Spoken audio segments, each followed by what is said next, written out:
Hello, good evening, welcome back. It is Saturday night, which means it's Friday for me. It's like 49 degrees, zero humidity here in the Poconos. And I gotta tell you, this is the first night I've left work all week not feeling like a piece of beef jerky. So, game on. I'm not sure what we're going to title this, but mid-June 2020. If you turn on the news, there's chaos going on pretty much in little pockets nationwide, whether it's rioting, that's still going on even though it's not in the media, or round 2 of COVID, or if you ever got out of round 1. Hell, that one seems like it's just that bad penny that keeps coming up. Now in some of the states that either reopened early or never closed, they're getting hit with it. I think that one's going to come back around to bite us, but probably not the way you'd think, or at least not in the illness aspect of it. But I guess that remains to be seen too. So you've got the rest of June, all of July, August, September, October. 5 months to get ready for the chaos that I think is going to come in November, where it's going to be beset upon us by certain sponsored actors. Because if you think this whole riot thing is going away, it's not. Pretty sure this is going to keep up all summer.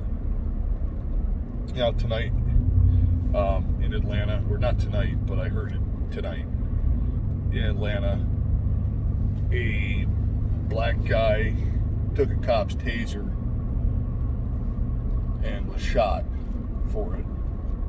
Now, if you take the black part out of the equation, say a guy took a cop's taser and was combative and pointed it at said police officer and was shot, you know, hey, I don't know if you've ever been tased. It's not the worst thing on the planet. It's certainly not the best thing on the planet. The thought process behind that is he could have tased the officer and then got a hold of his firearm. Having been through a taser class or two, that's how I know the thought process behind that. Now, could they have just tased said taser wielding suspect? Absolutely. But, you know,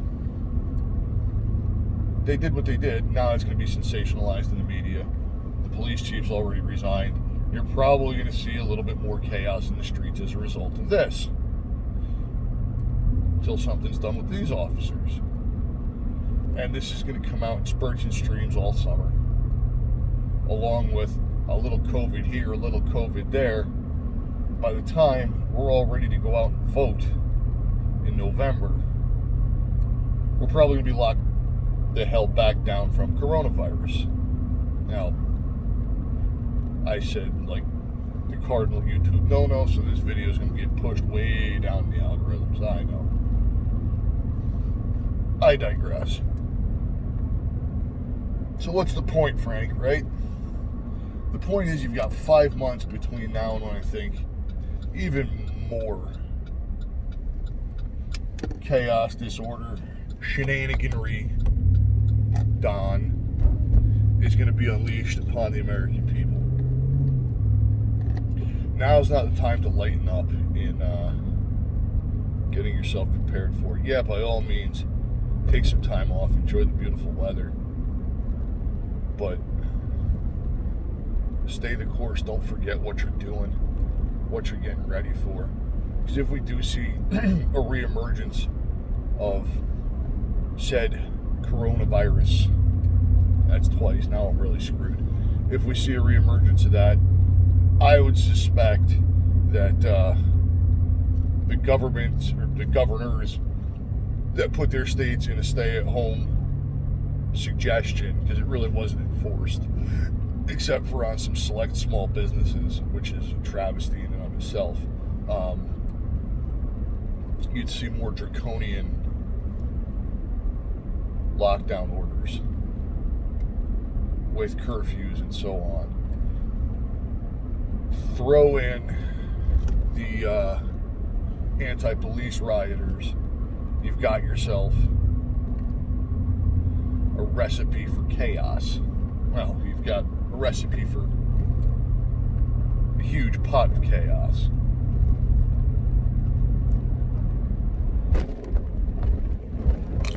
Then you have to take into consideration the actual presidential election of 2020. So we've got Corona Part 2, maybe. Continued chaos from rioters in the street. And we'll put in the trifecta domestically. Not even going to touch the economy right now. Of the 2020 presidential election. Who remembers the panic buying post 2008 when Obama got elected? Yeah, I just said Voldemort's name. I remember it. I remember being able to buy an AK for like $300-400 the day before, not being able to buy squat do the day after for any amount of bucks.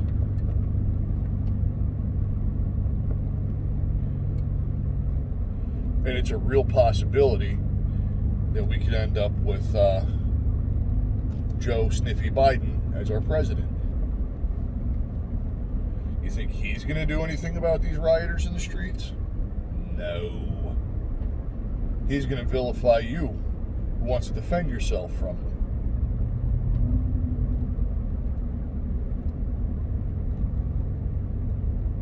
You think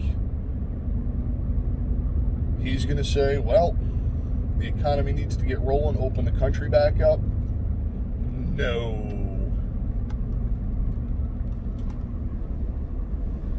Whatever preparations you need to make for yourself between now and then, I suggest you use this 5 months and change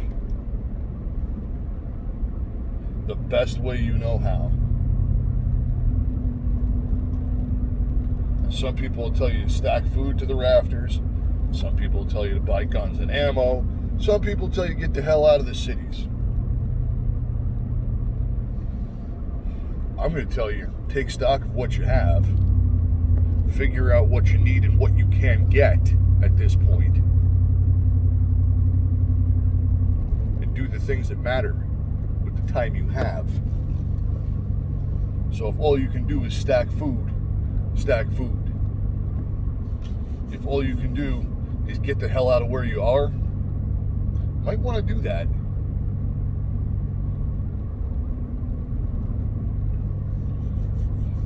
Now, the need to relocate hasn't really bit me in the cheeks, but I will continue to stack food high for myself, my wife, and my animals. I will continue to stack ammo deep on the off chance that I may need it to defend my wife, my animals, and said food for all of the above.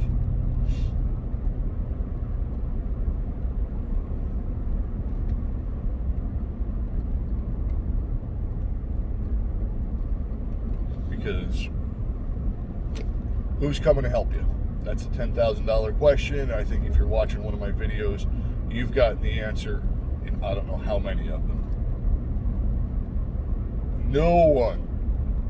You need to be able to help yourself rather than relying on somebody else.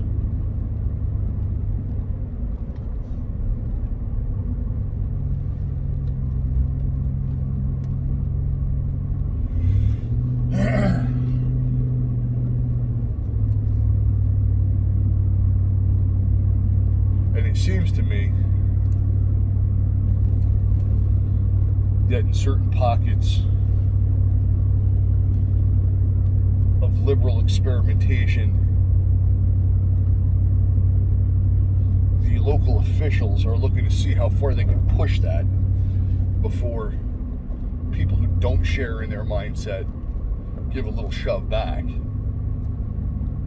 you look at Seattle, right? They abandoned a whole police precinct, and it got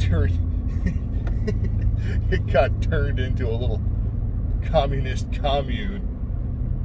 And I'm sorry, I have to laugh because even though it's serious, in the United States, growing up in the Cold War, you know, we did freaking air raid drills for when communist Russia was going to nuke us. We ceded a portion of a city to little communist terrorists, and it's almost freaking cartoonish because the homeless population. All right, time to be a little more serious. The homeless population in the portion of Seattle that these little twits took over, took all their food. It was like, yep, see you later. And the Antifa tweet that went out, bring vegan meat substitute. Like, are you serious? Soy milk, tofu. Like, are you freaking kidding me? Now, I have some vegan friends.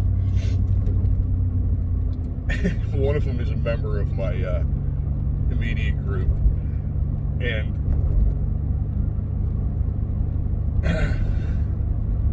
I find it difficult to take him seriously when he talks about meat substitute, soy, and almond milk and things like that. And he's a pretty big dude. Like, I no doubt know that he can handle himself.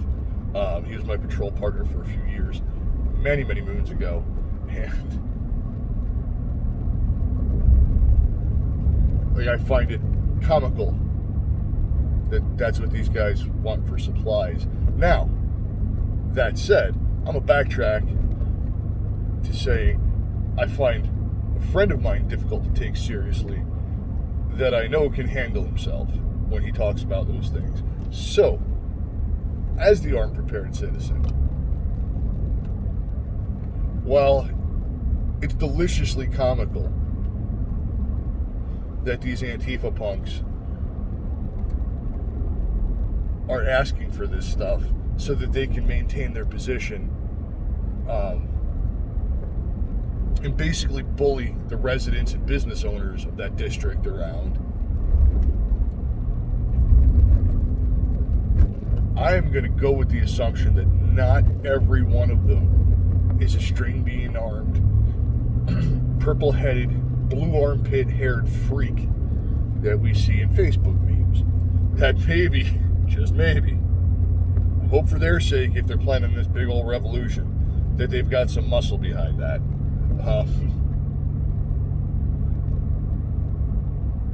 And that could be a fatal flaw on my part, to underestimate them in that way. And based on what I just said,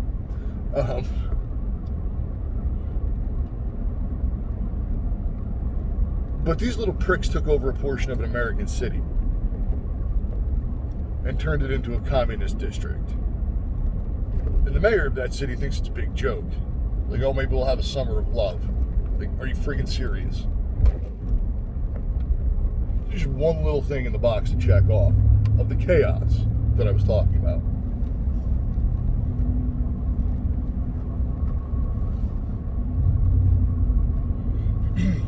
If you live in a city like that, you need to get out. If you can't get out, you need to, I don't know, like, I'd say prepare to defend yourself. But from other things I read and heard, they built that wall and they're checking people's ID at checkpoints. Kind of makes you think, papers, please. What the hell do I know, right?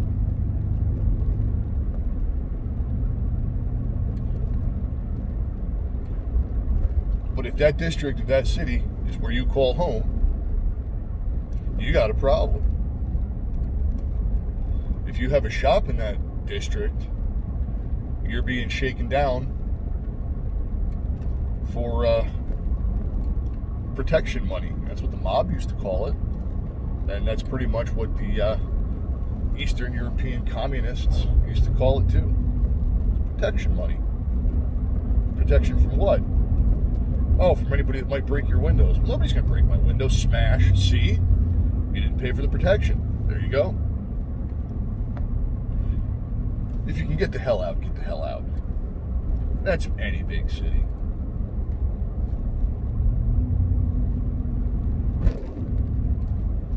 If you can't, you need to know how to defend yourself and have the means to do it. Don't rely on somebody in a uniform with a badge and a gun to come to your rescue. The city of Seattle is a perfect example of that.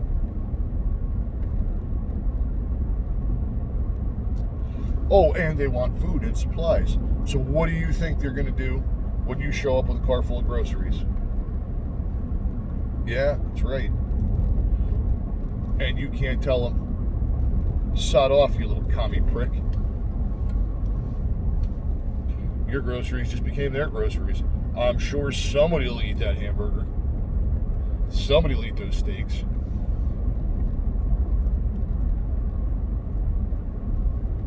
And yes, we know Seattle is a bastion of liberal hell. But they're still rioting in Philly.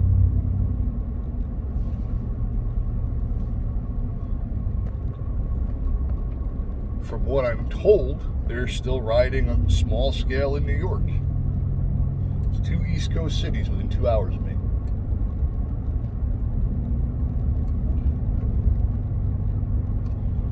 Look around your own area.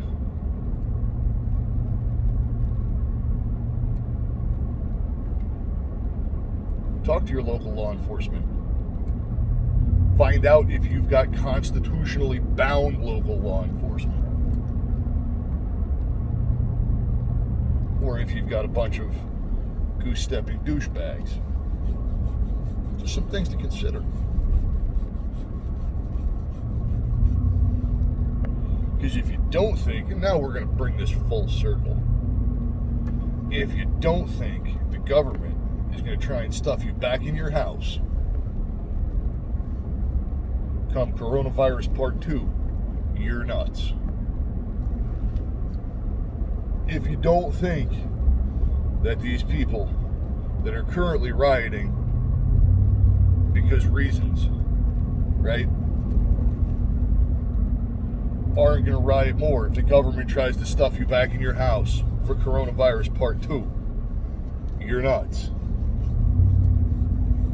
You've got your head in the sand. And if you don't think that these same people that are rioting because reasons aren't going to try and obstruct your ability to cast a vote for the candidate of your choosing come November, your head is even further in the sand. Oh, I wonder what he did. State trooper was getting friendly with that one. Not quite the witching hour for drunks, but I guess, you know, anybody can start early. Anyway, think about that. That's 3 things that I gave you to think about that you should be taking time to put a plan together in your head for. If they happen, acquire the resources and the knowledge to deal with it. Later on, like I said, it's Friday. I have to stop. Well, my Friday, your Saturday. I'm going to stop at the gas station around the corner here. Be safe, watch your 6. Out for now.